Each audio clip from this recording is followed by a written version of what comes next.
성부 친구들 안녕. 한 주도 잘 지냈죠? 오늘도 하나님 예배할 건데요.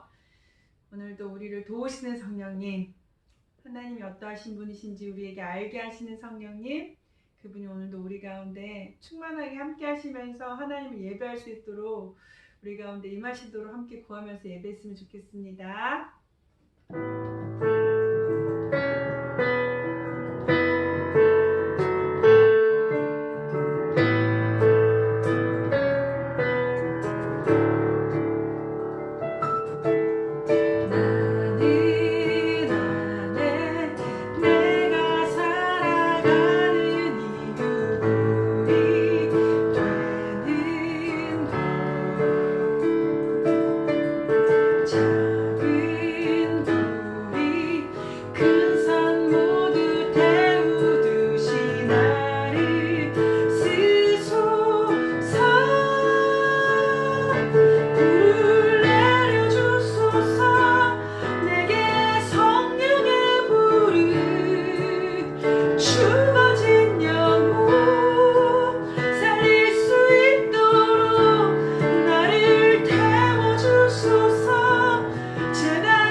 없는 자, 자유함이 없는 자, 피난처가 되시는 성령님 계시네.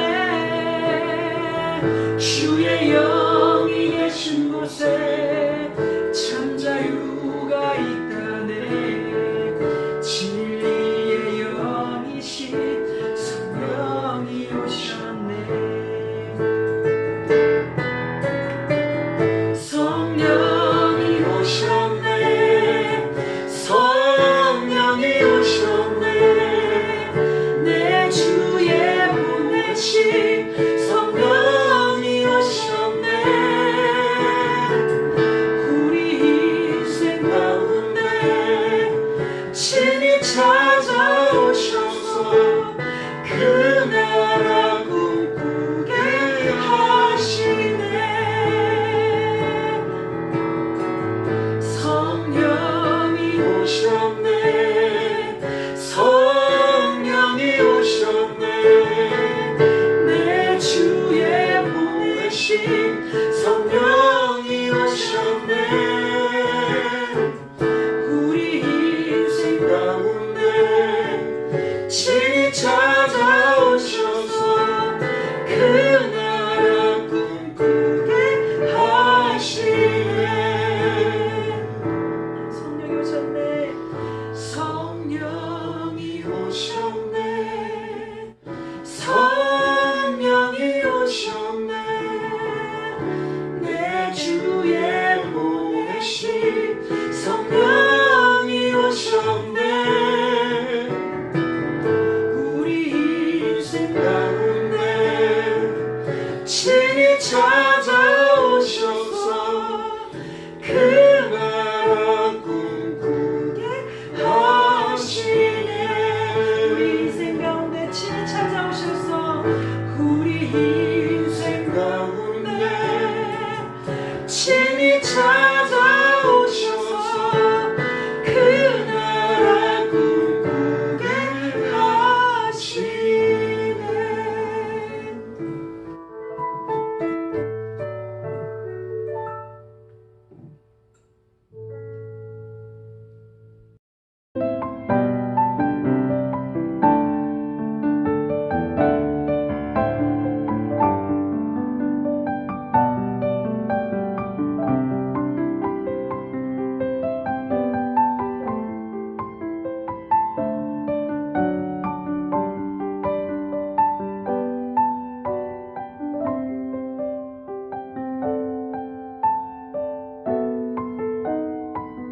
오늘 본문 주제는 성령님과 함께입니다. 예수님께서 십자가에 못 박히시고 3일 만에 부활하셔서 40일 동안 계시면서 제자들에게 당부하시고 하늘나라에 승천하셨어요.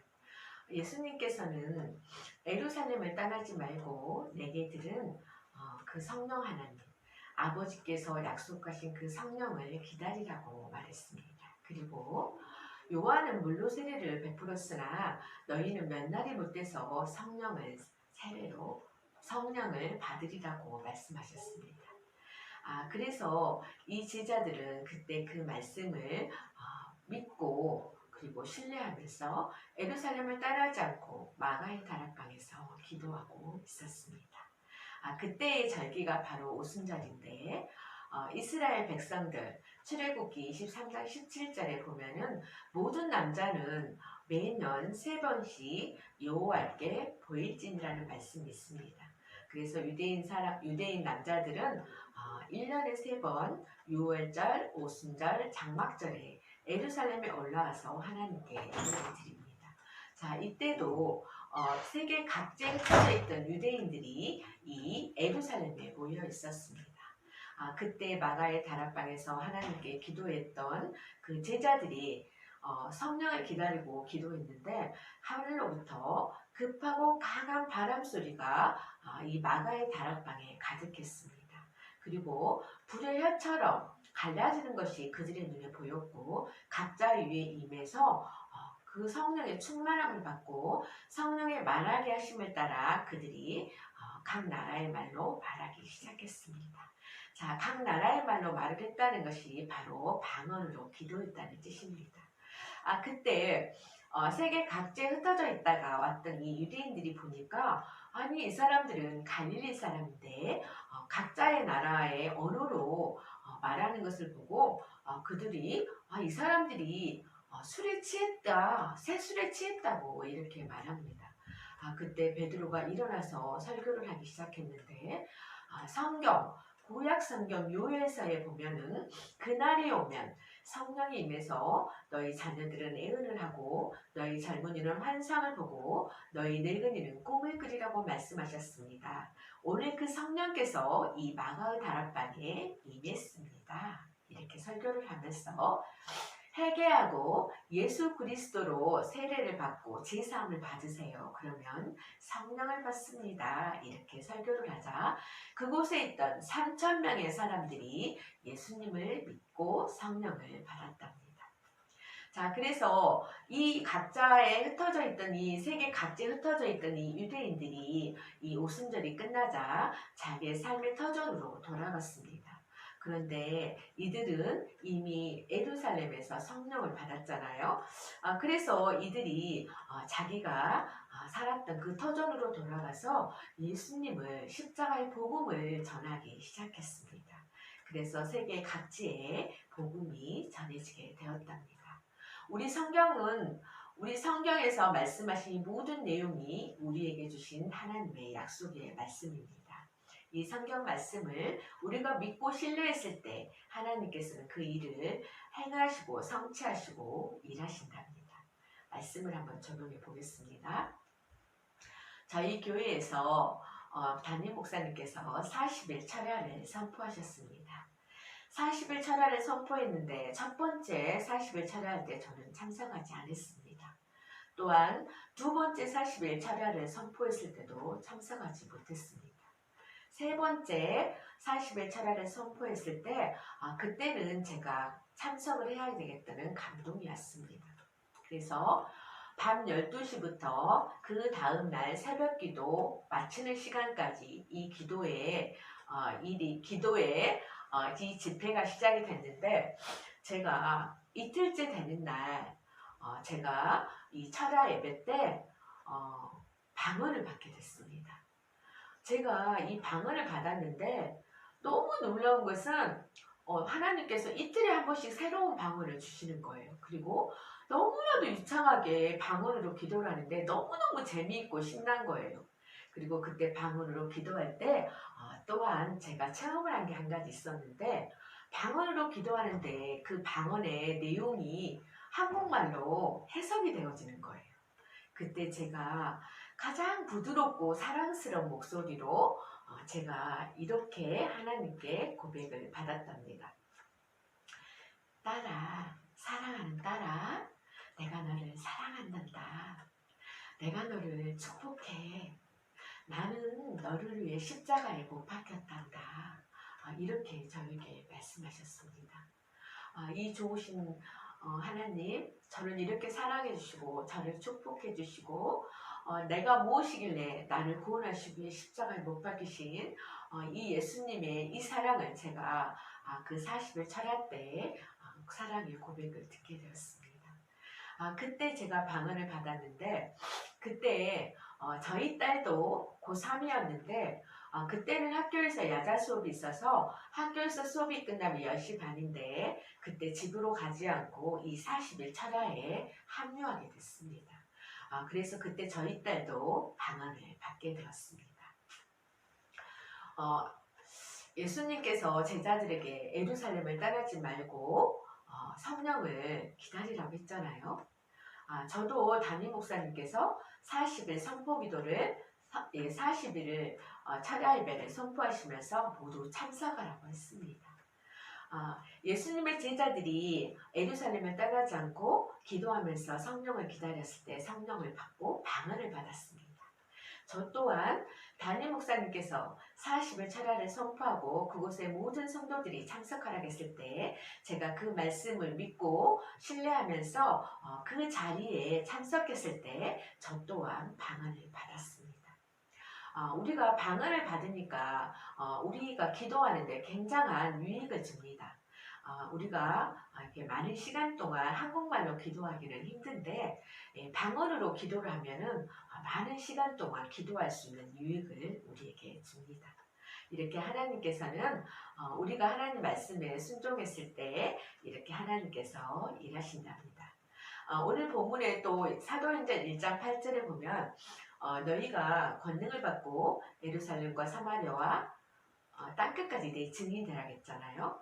성령을 받으면 권능을 받는다고 했어요. 그래서 우리가 성령을 받으면 하나님 주신 그 힘으로 그 권능으로 온 유대와 예루살렘과 온 유대와 사마리아 땅끝까지 우리가 복음을 전하는 증인이 될 수가 있습니다. 자, 그 각지에 흩어져 있던 유대인들도 성령을 받아서 그 성령이 주신 권능으로 자기가 사는 터전에 가서 복음을 전했잖아요. 우리도 이렇게 성령을 받으면 일할 수 있는데 저는 하나님이 저에게 주신 가장 큰 권능이 무엇인지 묵상해 보았습니다. 저에게 주신 가장 큰 권능은 제가 주일학교 교사를 20년 넘게 하면서 한 번도 실증이 나지 않고 하기 싫은 마음이 없었다는 사실입니다. 이게 하나님이 저에게 주신 가장 큰 권능임을 깨닫게 되었습니다. 우리가 하나님의 사역을 할 때 내 힘으로가 아니라 성령 하나님이 주신 그 권능으로 우리가 일했을 때 우리가 기쁨으로 사역을 감당할 수가 있습니다. 친구 여러분, 선생님 여러분, 학부모님 여러분, 우리 성령 받고 그 권능으로 주님 사역을 잘 감당하기를 축복합니다. 이번 주 퀴즈 나갑니다. 고넬료는 항상 기도하고 이웃을 구제하고 경건한 사람이었어요. 고넬료가 부하 1명과 하인 2명, 3사람을 요바로 보내서 하나님의 말씀을 들으려고 누군가를 초대했어요. 그 사람은 누구일까요? 정답을 댓글에 달아주세요. 이번 주 말씀 적용 나갑니다. 예수님께서 제자들에게 예루살렘을 떠나지 말고 하나님께서 약속하신 성령을 기다리라고 합니다. 그래서 제자들은 마가의 다락방에서 그 약속을 기다리면서 성령을 받기를 위해 기도하고 있을 때 그들이 성령을 받았습니다. 자, 이 제자들은 약속을 신뢰하고 믿었기 때문에 그 성령을 받을 수 있었습니다. 자, 이번 주 말씀 적용은 그래서 약속 지키기입니다. 우리가 하나님께 약속했던 거, 엄마나 친구나 아빠에게 약속했던 거, 우리가 약속을 지키지 않았던 때가 너무나도 많이 있는데 이번 한 주간은 약속 지키기입니다.